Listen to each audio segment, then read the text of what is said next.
Hey, so what's green and has wheels? What's green and has wheels? Why did you? I don't know what. Yeah, what? Grass. I lied about the wheels. You know what? What? No. Is it even? It's not even. So bad. Oh, it's so bad. I lied about. I feel like oh I should my have guessed God. more. Like but I didn't guess. Like what?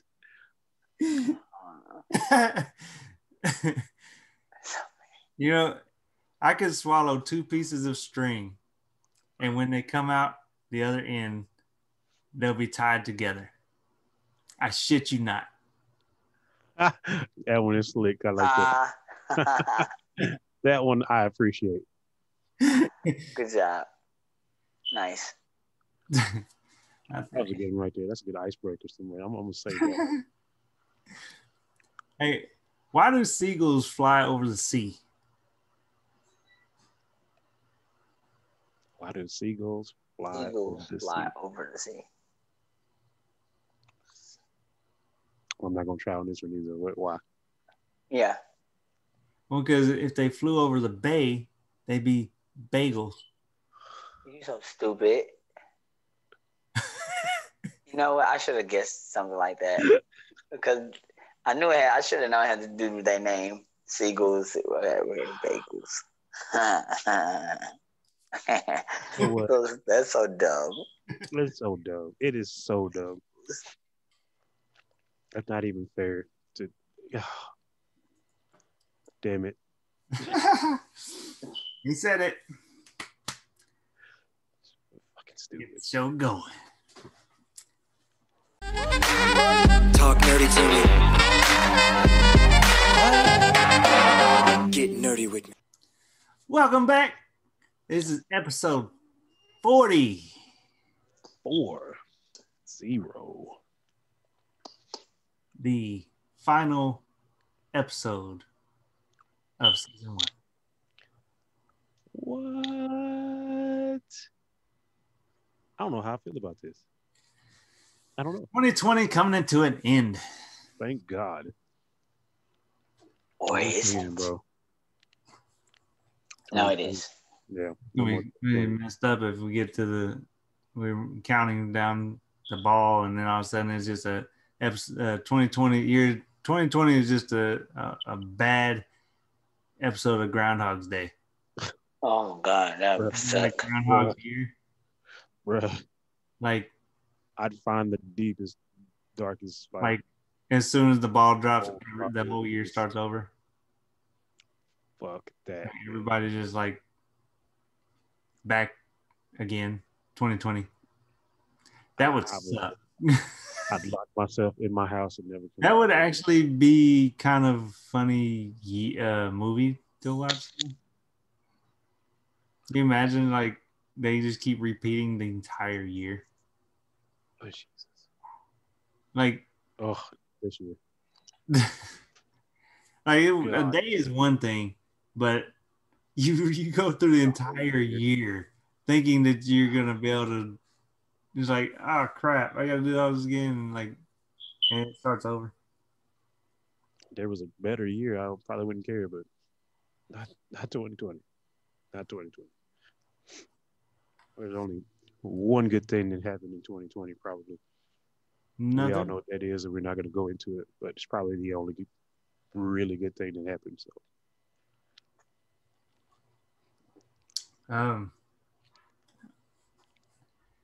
I wouldn't even count that as a really good. Like, yeah. Like, better than an alternative, though. Yeah, it's better than alternative, but at the same time, it's just one shit for another shit. So it's one shit is more tolerable than the other shit. Well, yeah, I mean, of course, you're not gonna like diarrhea, and you're gonna. Why are we doing this? Why? I'll go keep going. I was about to say, I was like, yeah, but bro, like, you don't like diarrhea, but constipation. Yeah, but when I heard it, I was like, this is about to kill me. I don't know why we're doing it. Okay. I just want to see how long we keep going. That's Yeah, great. I'm Mingo D. I'm trying. I mean, Like I just we are skipped your over to hosts. I'm your boy Snake. Of course, Mingo D started it off, and and this I am guy. Hammer. All right. Ruining our time, man. Yeah, man, we was going, man. We was going. Yeah. You want to talk so much? Take it away. Go ahead. Showtime. Go ahead. All right, so I'm gonna start the whole thing off, starting with HBO Max. You see that coming. Starting with HBO Max. It's official. HBO Max is finally coming to Roku. They finally settled their deal, and now they're coming here. One of the reasons why it wasn't coming is because Roku has this thing to where when any of the streaming platforms or apps come on their thing, they get a cut. You know, just like, you know, the iOS store or the Android or Google Play store. And HBO Max was like, no. Same thing with some of the others. And Roku was like, well, then you don't get none of this. But apparently they figured it out. And it's not disclosed what the deal was, what happened, but it's on there now. So everyone who has Roku devices, TV, like yours truly, then go ahead and download HBO Max. It's really, really good. You will love it. Moving on, we're going to talk about some things that you should get ready to watch when we leave you, because this is episode 40 for the new year, for the break. You know, everybody needs to spend time with family, you know, and then, you know, you're going to be probably indoors because of COVID. You might go outside. It's a little cold. It's fine. So check out these trailers here. First thing you should check out is called The Watch. It's going to be on BBC America. I have never seen anything like this. It's like a mixed mash of like, whatever your favorite sci-fi movie is or a sci-fi show on the Sci-Fi Channel, mixed in with like The Boys, mixed in with like some kind of magic, and it's crazy. It's a show. It's a show called The Watch. It's coming on BBC America. Look it up. It looks good. Like it's coming out, I think, in January. It's amazing. It's like a world, something about a sky dragon made of clouds of smoke coming down. And the lady's like, go, I need you guys to get a group together of misfits, of course. And they go out and they have to fight people, try to figure out a way to take down this dragon or whatever evil that's coming. It looks good. After that, what you should check out, something I would like to call, put it to like this. How would you like to take Predator, you know, the movie Predator, you know, and you take I Learned Kung Fu from The Matrix, and you mix it together into one movie? You know what you get? You get Jiu-Jitsu. No, seriously, you get Jiu-Jitsu. It's a movie called Jiu-Jitsu, has Nicolas Cage in it, looks crazy, about a spaceman with a sword. Every 6 or some years, he comes out of a portal from some space because of space politics. He comes out and he challenges people in the world, and no one's able to beat him. Just like the Predator comes out and hunts, and you need the people, can't nobody beat them. Marines, no one. Apparently, they get some jiu-jitsu men. Look at the trailer up. It looks awesome. Yeah, it you just gotta look it up. It looks fun, but at the same time, it might be like a B movie, but it looks good. But Nicolas Cage is in it. I don't know what his part is. Like, he might be a funny drunk character. It might have some martial arts. It's a lot of martial arts in there. It looks good, but like I said, it's got a Predator vibe / like martial arts, like old guard type thing going on there. It's interesting. I'm interested. It comes out December 21st, so I'm gonna try to check it out. I don't know on what platforms. Then after that, you got something coming on Netflix. Netflix again, you know, the king of all streaming, of course. Something called Outside the Wire. If you know this guy's name is Anthony Mackie. He seems like he's double dipping over here into the Netflix money. He's out on Disney Plus. I don't know how he even got that done. They should have maybe fined him or something. I don't know. Maybe not. I don't know. But he's starring as a soldier that's bionically enhanced, and he has all these little, he's like a super soldier or whatever. It's about a super soldier, and he goes in and you have to stop this technology outside of the wire, whatever that means, maybe outside of the city. I'm not really sure. and it's pretty much your basic movie about a cybernetic soldier and war events going on, things like that. But it looks really good, and Netflix is really good about making these type of genre-based movies. So I would definitely check that out. It looks good. I think it's coming out in January. So when that comes out, I have Netflix, so I'm going to check it out. And then last but not least, Christmas is coming, people. Get your presents, but more importantly, make sure that you have subscribed to HBO Max, as I've said, or you can go out into the cold or the heat, wherever you may be in Hawaii. I don't know. Hope you're watching Get Nerdy people in Hawaii. Good job. And check out Wonder Woman 1984. I checked out the review. The movie isn't out here yet, and I'm a local guy. I'm not rich. I don't have any money yet. But when I do, I'll be able to go to some of these events and watch the reviews. But the review is out, and apparently it's really good. They say that it takes a lot of keys from the golden age of the DC movies, like the Christopher Reeve movies of Superman 1 and 2. It takes the cinematography from that. It takes the way that it's written, the way that it goes forth. Patty Jenkins did a very good job. The reviewers seem to like it. They love the way that it was done, and that she didn't do what the last movie did, which is throw a whole bunch of CGI at you. She chose when to do it, and was mostly did what they did with John Wick. She had her choreographers work with Gal Gadot very, very well, to where you got to see the physicality of her. So you actually see her. She's actually doing all of this herself, maybe with a stunt double or two, but it's actual real martial arts and real fighting. So it looks good. And I can't wait to go see it. Christmas, I'm probably going to go see it. If not Christmas, maybe that weekend, or I'm just going to the HBO Max, as I told you guys to do as well. So that's pretty much it, guys. Thank you, because you guys have really, really loved Getting Nerdy, and hope you love what I've done, because it was 2020 was not great, but this show is pretty awesome, and I think you guys are awesome. So with that being said, I'm gonna let Hammer take it away, and you can nerd out to your Christmas list of video games. So as Mingo said, being that it is the final episode of this season 1 of Get Nerdy, I figured we could talk about what I consider to be, what some may consider to be, top 20 games of 2020. Now, I say the top 20 games. I'm going to just say 20 games that came out in 2020 that were at least talked about. That's what's going to make it top, because some of these, to be fair, some of these I've never played. Some of them I barely saw anything about. So I'm having to judge or list them, some of them based off of a little bit of what I saw. Some of them I have played, they were awesome. Some of them I played, they were terrible. And so we're going to get on this list. And we're gonna start off with a little, I got 2 bonus ones. You always got to have an honorable mention, and so I got one that was just missed it, and it wasn't really a just missed it. It's pretty bad. It's still pretty bad. It's Marvel's Avengers. Yeah, I'm not gonna go in detail about that right there. We just know that it missed. It was missed. So listed number 20, we got Fall Guys Ultimate Knockout. It's kind of a kid game, kind of a, I consider it like a party game from what I saw. One of the games that I personally never played, seen a little bit of it. Thought it was okay. It looked fun for what it was, but they listed it at number 20. I like it at number 20. Number 19 was a game called Dreams. Some of these guys I'll be here an hour if I try to give them the detail about a lot of these. So the game Dreams, never heard of that.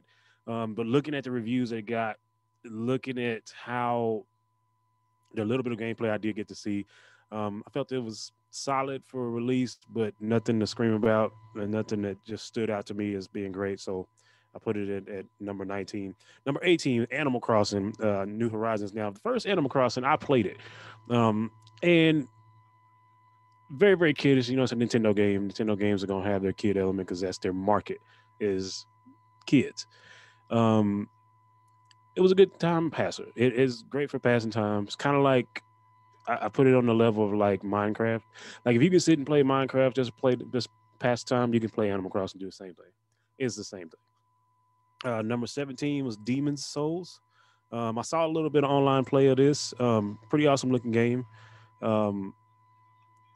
Not 100% my cup of tea, but it looked pretty good. Something that is definitely worth the purchase. I'll say that if you're into that style of game, it's kind of a RP, like, well, a role playing game.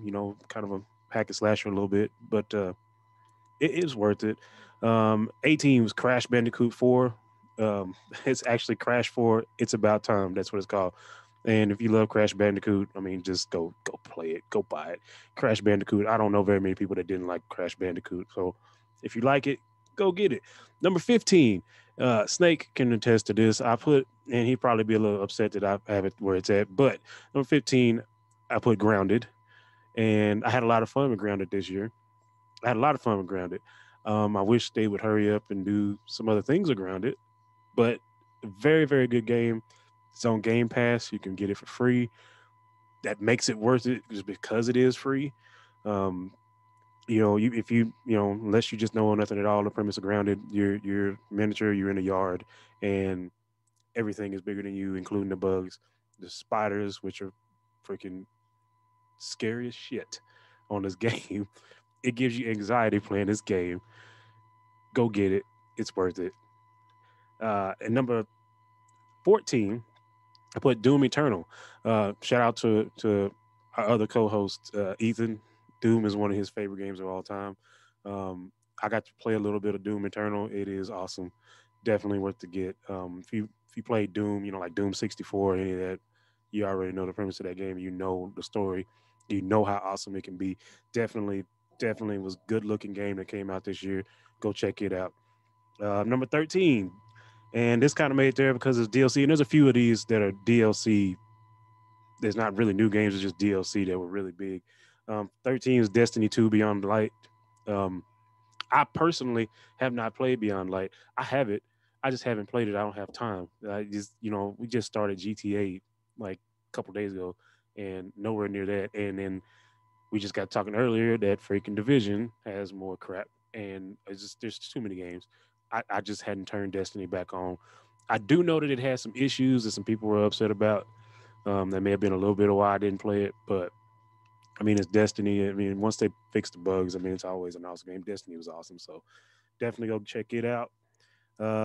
Number 12, ESO Greymore, another one that I have not dived deeply into. I have not dived into all the way, but I have it. I do have it. I have ESO online. Let me tell you what, me and Snake and Kaza wasted a lot of hours playing ESO. Just ESO in general, it's an awesome game. And Greymore, I believe Greymore is when they added they fixed the vampire transformation, and added houses and added new houses and whatnot. Um, I did get to look at it. I just hadn't dived deep into it. There's too many games. There's too many games. I can't. I don't have time. Number 11, I spoke of it just a minute ago. Division 2, Warlords of New York. That's a DLC, but Warlords of New York, many hours burned on. Like I said, there's still events and crap going on right now that I was just informed that we got to do, and it's just on my list of crap to do. But if you have not played Warlords of New York, it is worth it. The story is awesome. The missions are awesome. All the DLC itself is great. New gear sets. It can get a little bit repetitive, but once you start trying to farm for gear sets and stuff, you really don't mind it. And you get to fight the different agents and stuff, you don't mind it. So definitely worth to get in. I think it's a fair selection at number 11. Number 10, we're in the top 10 now, by the way. Top 10. Number 10, DBZ Kakarot. Um, Snake has this game. I was iffy about it. I can tell you right now.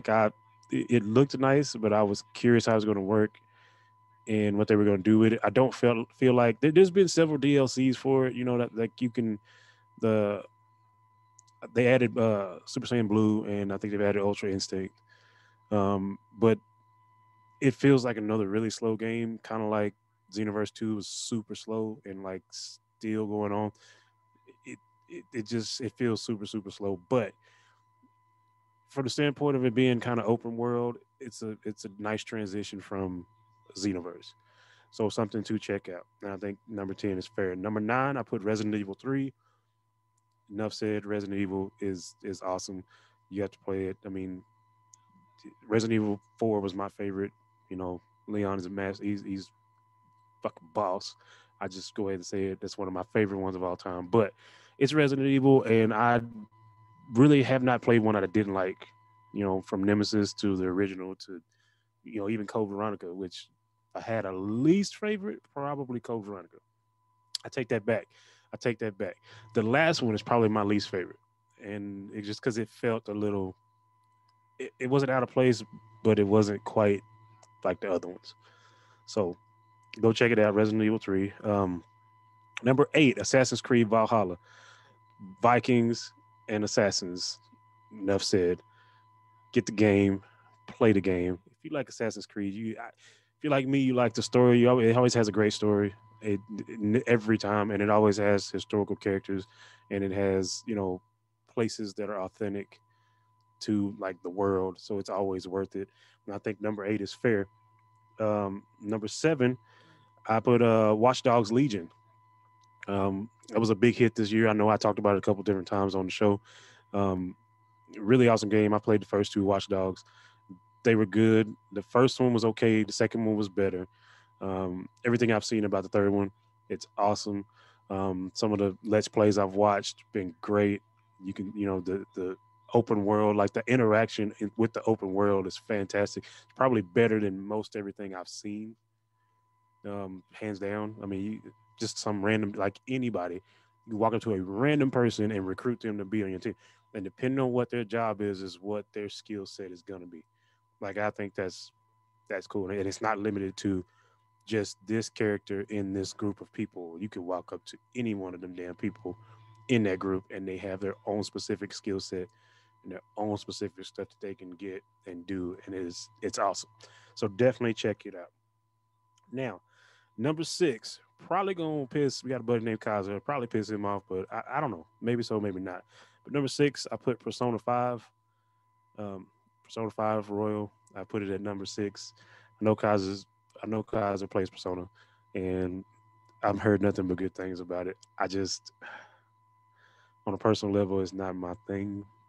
So I know how big it is, so I put it there, but I couldn't put it top 5. I just couldn't do it. I couldn't do it. Before I go into the top 5, because we're at number 5, got an honorable mention. Honorable mention was Tony Hawk's Pro Skater 1 and 2. That's a personal preference thing again. I played Tony Hawk back whenever it first came out, like Nintendo 64-ish, right around that time. GameCube, I think, had a version of it. PlayStation's had a version. It's you know, it's skateboarding. It's good time, it's passing time. And who didn't want to try to do tricks and possibly make your character fall down and hurt himself?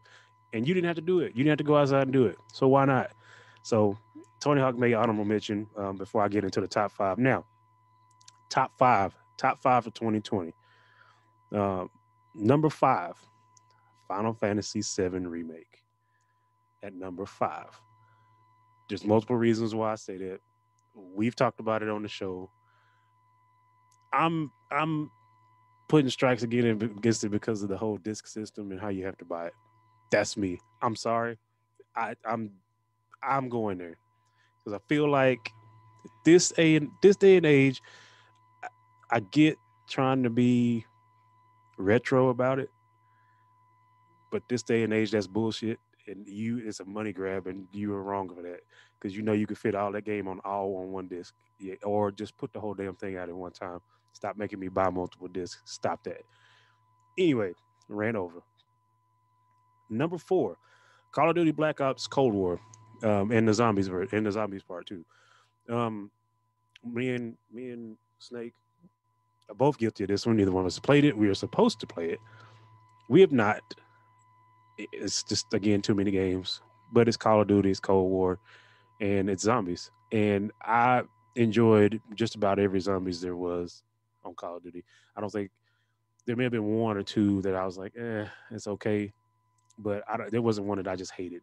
So I mean, definitely check out Call of Duty. Right now, it's kind of ruling the world right now. Every time I look at YouTube, I open YouTube up and there's another Call of Duty video, somebody playing zombies or somebody doing a Let's Play with Call of Duty. So I listed it as my number 4. Now, number 3, I didn't want to do this, but I gotta be fair and I gotta be honest. So number 3 is another, technically is a DLC, but Spider-Man Miles Morales at number 3. Simply because it's DLC. If it was not DLC and it was a standalone game, this would be my number 1, and I'd be like, Spider-Man's number 1, fight me. But it's DLC. It's awesome. It looks awesome on PlayStation 5. That is, when I saw that trailer, we talked about it on the show. I saw the trailer and I was like, shut up and take my money right then and there. Because that was some of the most awesome stuff I had ever seen. It's an awesome looking game, and some of the Let's Plays I've seen of Miles Morales has been great. Like it's true to what you've seen in like cartoons and animes and the comics. Like it fits. So definitely worth it. I could argue my number 1 game, but I didn't do it because I'm being fair. It's a DLC. Those are the points it gives. That's the only thing I feel like it has against it. So number 3, Spider-Man Miles Morales. Now, number 2 and number 1 were difficult. I had to make a choice. But number 2, I put Ghost of Tsushima at number 2. Beautiful game. Beautiful game. Nothing bad to say about that game. It's beautiful. The controls are awesome. I actually got to demo that game. My little brother has it, and I got to demo that game, and it plays as good as it looks like when you watch somebody else do it. The controls feel nice. You don't feel out of place. It doesn't feel difficult. Stealth is achievable, but not too easy. And if you don't want to do stuff, you just want to run up and slap a motherfucker with a sword, you can. And it's easy to do. It doesn't feel overcomplicated. So number 2, Ghost of Tsushima, and number 1, if I had a drum roll, I would do it. Number 1 in top 20 game of 2020, and I think it's fair. Last of Us 2, man. Last of Us 2. What do you say? What do you say about Last of Us 2? Like, I can't think of anything bad to say about Last of Us 2. I'm gonna leave it on that. I appreciate everything that everybody has done. You've watched us, you supported us. Still comment on this video. Let me know what you think of the list. But to me, top game 2020, Last of Us 2, and that game came out in January, by the way. And still, yeah, it was a tough choice between it and Ghost of Tsushima and Spider-Man Miles Morales. It broke my heart to put it in number 3, but I'm trying to be fair. But Last of Us 2, as I think that's the champ of the year. It's hard to beat that game. People are still all over it. So that's all I got. I'm gonna switch it over to let Mr. Snake have it for the last segment of the last show of 2020. Kind of feel a little bit sentimental. Is it normal for nerds to feel sentimental? I don't know. I don't know. I don't know what to think. What do you think? So you just gonna sit there? You're not gonna say nothing? I don't know what to say. I'll send them in. We keep it moving. Nerds never say game over. They don't. They don't. So you can take your sentimentalness. I'm in my feelings, man. Miles Morales was number 3. Shut up. I'm kind of biased about your list. Okay. But I mean, everybody has their own list. So. No. This is good. I mean, because I was biased in my list. No, I'm saying everybody has their own list, so not everybody's going to have the same thing. So I wouldn't put Last of Us as the first top. That's fair. I wanted to put Spider-Man. I did, but I couldn't do it. I think it kind of just all goes on what you're rating them on, like and like the rating system that you were giving while doing the list. You know what I'm saying? Like, were you doing it on popularity or how fun the game was? You know, I don't know, different ratings. But some of the things you listed, like you didn't even play. So I said that before I started the list. I said that. All I had the chance to do was kind of look at it a little bit and was like, okay, I don't think with that that's this. a But fair. I don't you think got that to was a think too, fair assessment for that. 2020, but Didn't 2020, to be fair, 2020, while there were several games that came out, there wasn't very many that I left off this list that didn't come out. There wasn't as many games as normal this year because of said, we already know what the elephant in the room for 2020 was. So a lot of stuff got pushed back. a lot of stuff got pushed back. 2021, 2022, it's probably going to be overloaded with games. Like, you think it's bad now. You think we got a list of games we got to catch up on now. Wait till then. It's going to be stupid. So, I mean, that's why I said what I said before I started. But you're right.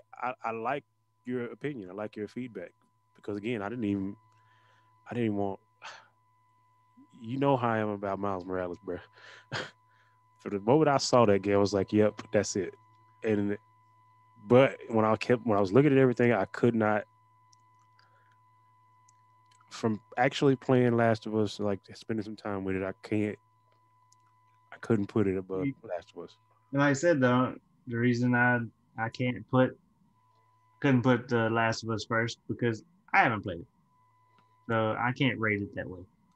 So that's on my end. I can't do that. That's just not didn't look like a game I wanted to play. So maybe I'll check it out. I don't know. It's a good game. It But is. I don't have much to talk about on my end. One thing I wanted to mention is that Ray Park he's going to be in town or close in town in the general area up here. He's going to be in Watauga, Dallas, Plano. Like he's hitting a lot of comic book stores doing some signings and stuff. The closest to me he'll be in is Watauga tomorrow. So I'm going to try to make it to them if I get off work in time. Get over there. I'm gonna try to cosplay and get my sword signed. But I don't know. I hope I can make it over there to do that. If I can, the video's right here. Plug in the video there. But if not, I mean, I'll try to meet him another time. Just I met him before. This is be the second time. I just want him to see my Snake Mall cosplay. So hopefully I can get that, and I'll show you if I can. Second, I found out that Netflix. I want to say I've talked about it before, but Netflix is actually going to be having a live action Yu Yu Hakusho movie coming out. It looks dope. Like some of the characters, like they're got to play the parts. Looks pretty spot on.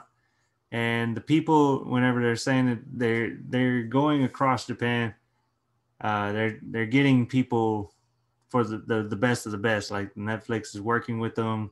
They're trying to make it right. So hopefully it comes out really good. So I liked the Bleach one that they did.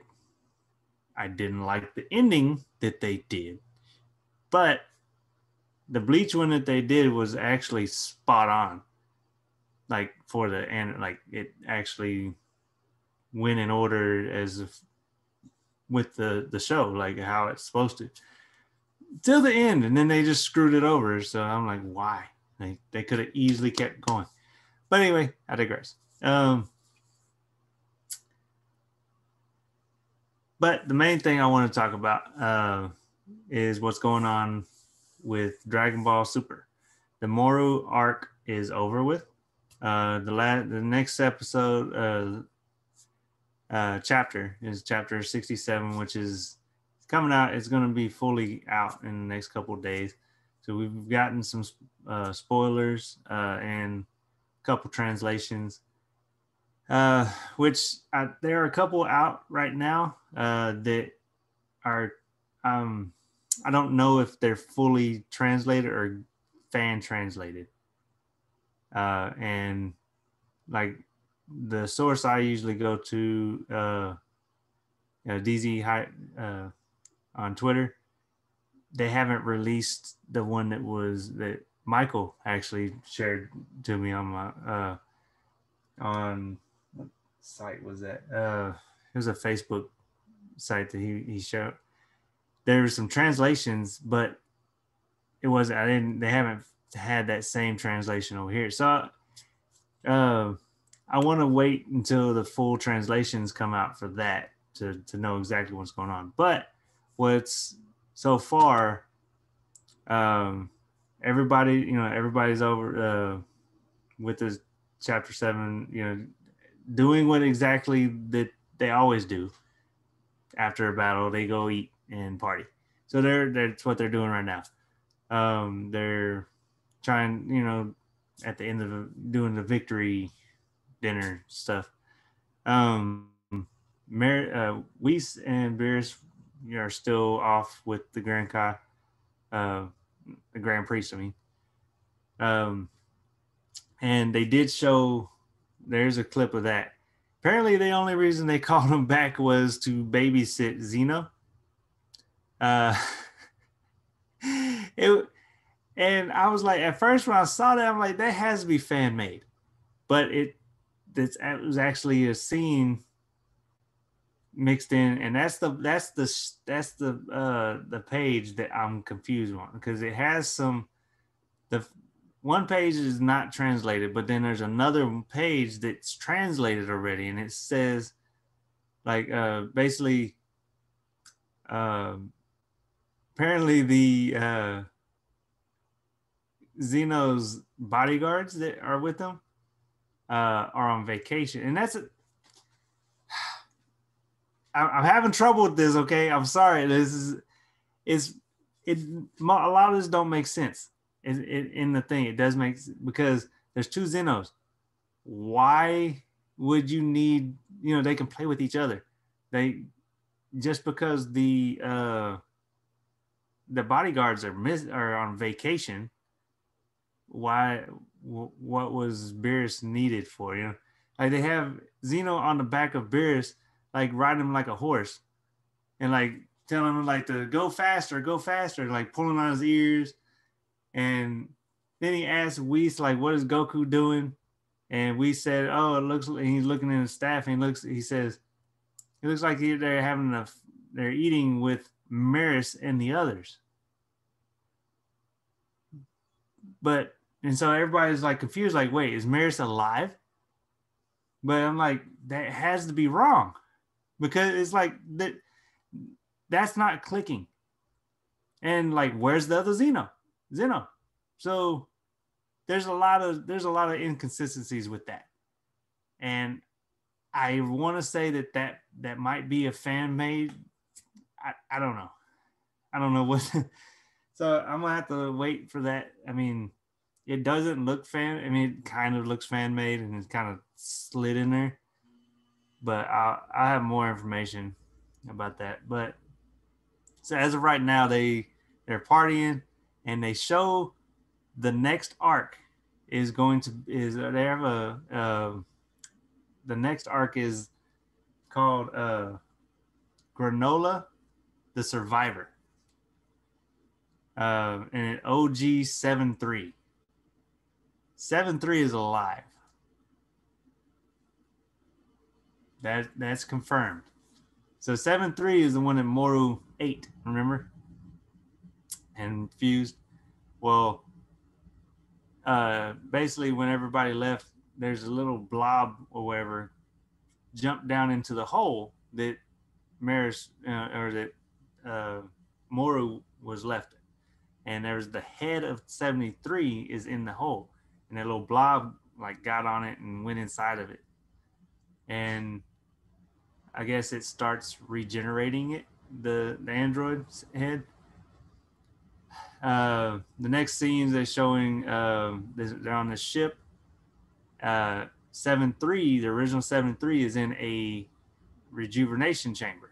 Like his body, he's rejuvenated one arm and is like half of his body.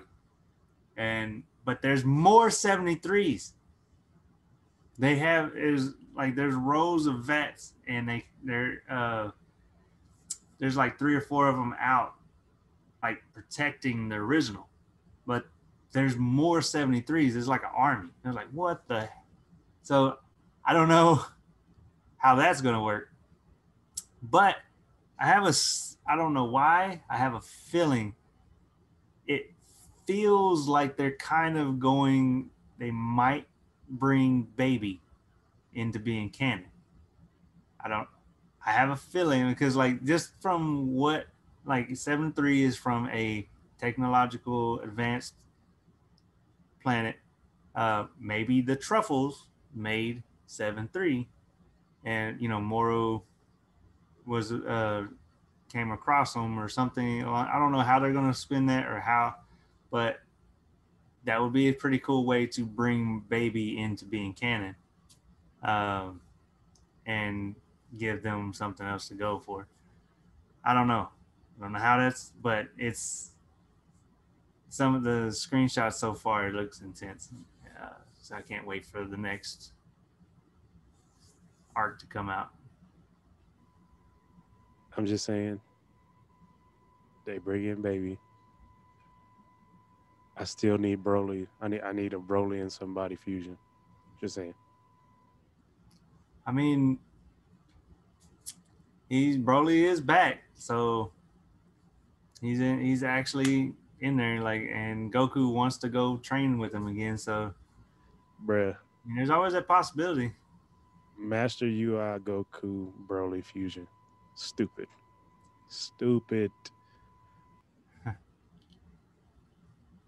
I want to know what's going to happen with Goku. I mean, with so far, like, I want to know how this is going to progress. Like, how much are they going to bring in the canon? Like, so far, the way Super is ending is kind of going into the GT storyline. Like, they already announced Oob. And at the end of Dragon Ball Z, Goku went off with Oob to train, and then at the beginning of GT, they had that's when Goku got turned into the little kid and stuff like that. So, will that happen? Will they like, and then that's not how, and he can't do, maybe then he can't do Ultra Instinct anymore because he's a little kid. I don't know. I mean, like, are they gonna still leave Gohan being a little bitch? I mean, are they gonna give him something? Like, I want to know, are they gonna fix Gohan? Like, Gohan needs to be the first one to do Super Saiyan 4 in canon. Like, that would be dope. Give him something. Y'all took everything else away from him. That's a. Are you gonna be okay, man? You gonna be all right? No, not. Because it's frustrating. Obviously, I can tell you are frustrated. Wow. And it just I agree, though. I agree. I'm not gonna sit over and play. I agree.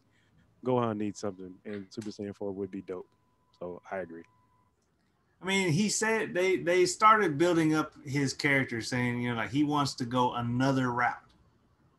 He don't want to go the Super Saiyan God and everything with his dad. He said he wants to go his own way.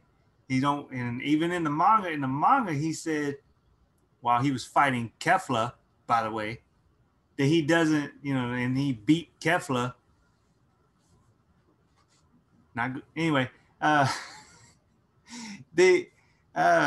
he did not want to he's not going to rely on his Saiyan cells. He wants to go.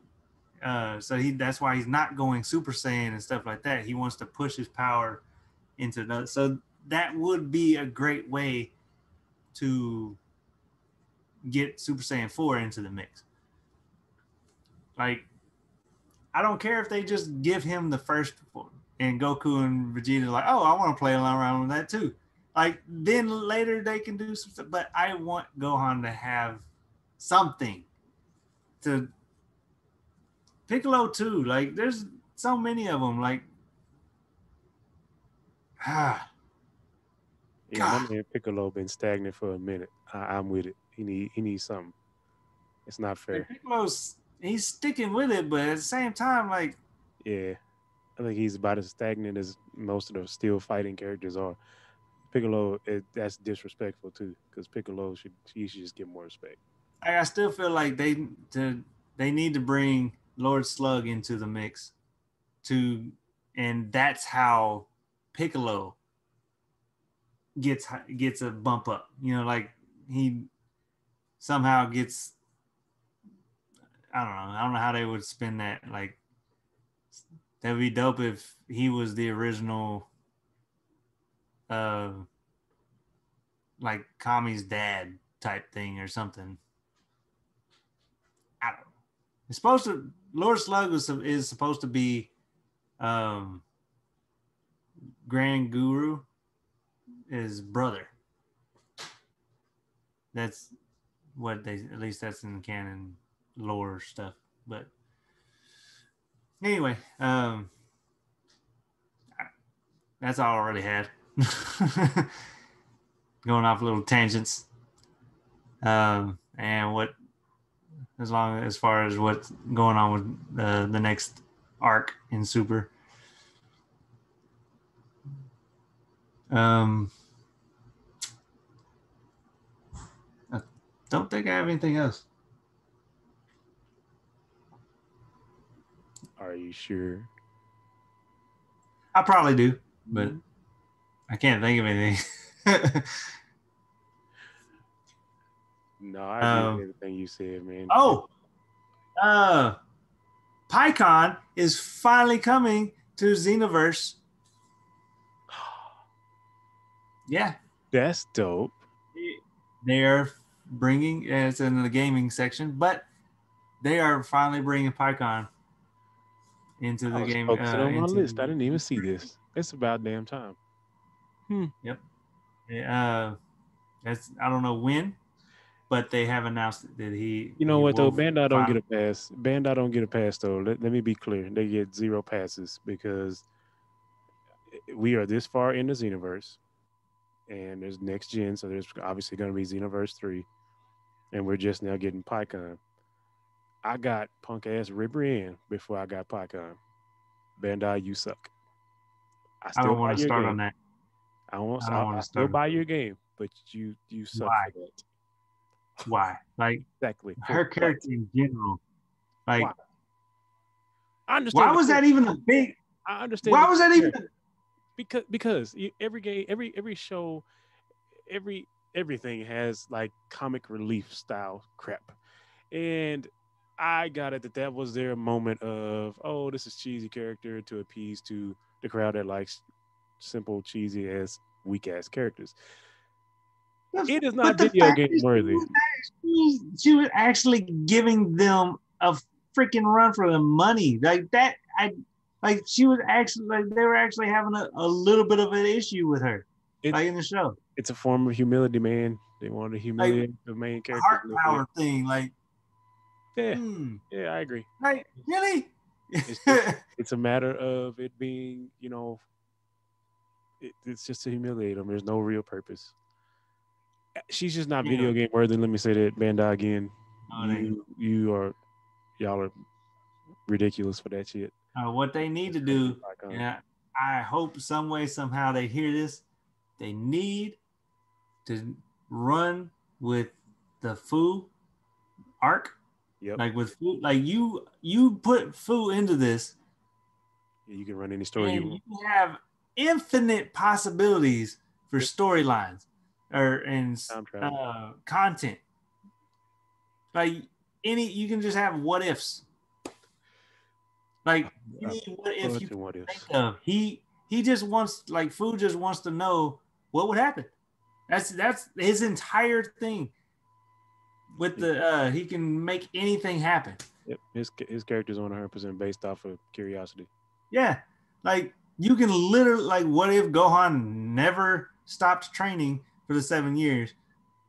Like that could happen. He could put it in there. Like, you already know that. Like there's so many different things you can do, and they need to do it. Do it. I agree. Anyway, but that's gonna be our show, and it's gonna be the last show for this year. But thank you everybody for actually tuning in and sticking with us. We have a lot of people that haven't been watching, but I'm not gonna hold y'all to that. Hey man, life gets in the way. It's 2020, man. 2021 is gonna be way better. Yeah, way better. So stay tuned next year. Whenever we come back, we have some new things we're gonna try. New layouts, new fun things. So keep a lookout. We're still gonna be on Facebook. Probably still be posting some stuff here and there. Yeah. Y'all got anything else? Make sure you subscribe so you can see what is changing coming a new season. Season 2, like you said, different format, new things. I was getting to that. I was wanting maybe other people wanted to, I don't know, add stuff in before I said that part. But yeah. Oh, I'm sorry. I stole his thunder. See it? God. Mingo? No? Nothing? Final show and you had nothing. Right. God. Mingo always got something to say. No, I gotta, I said it all. So, Fine. Well, fine. Well, remember to go to YouTube, like, subscribe, comment, and share. And y'all have a happy holidays. And a happy new year. Stay nerdy, my friends. Talk nerdy to me. Get nerdy with me.